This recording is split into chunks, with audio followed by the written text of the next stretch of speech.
Què és l'efecte rebuf?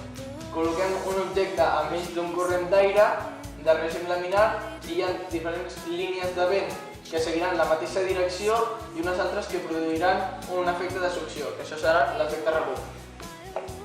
Com ho demostrarem? Utilitzant el túnel de vent, crearem una corrent d'aire, posarem l'objecte pel que fluirà l'aire i al darrere una hèlice.